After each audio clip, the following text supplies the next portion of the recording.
শান্তিপুর থানার পুলিশের অভিযানে ভেস্তে গেল ডাকাতির ছক। গোপন সূত্রে খবর পেয়ে করমচাপুর এলাকার একটি আমবাগানে হানা দেয় পুলিশ। পুলিশের উপস্থিতি টের পেয়ে কয়েকজন পালিয়ে গেলেও দুই অভিযুক্তকে হাতে নাতে গ্রেপ্তার করা হয়।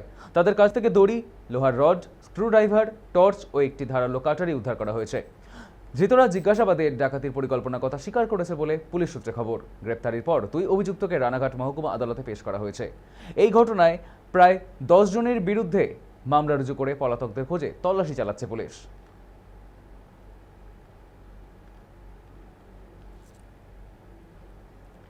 আমাদের সঙ্গে এই মুহূর্তে টেলিফোন লাইনে রয়েছে আমাদের প্রতিনিধি সায়ন মোদক।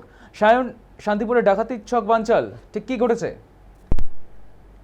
দেখো, 10 জন গভীর রাতে আমবাগানের নিচে তারা জড়ো হয়েছিল ডাকাতি করার উদ্দেশ্যে।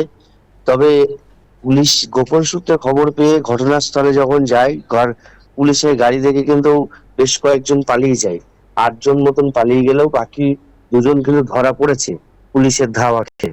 এই ঘটনার পর পুলিশ কিন্তু তাদেরকে আজ গড়ে তোলা হয়েছে, 10 দিনের পুলিশ রিমান্ডে চেয়েছে।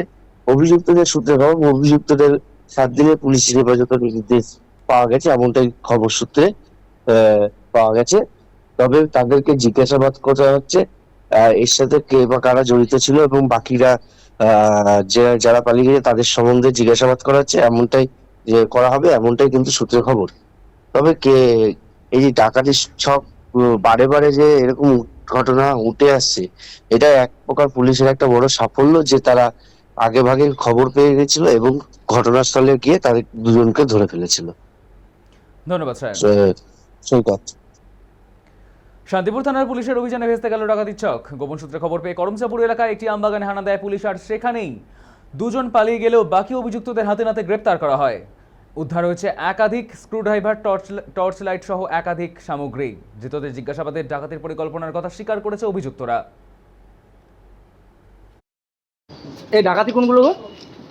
তুমি আগে ওঠো না, তুমি পরে ওঠো, এই নাকি আগে ওঠো।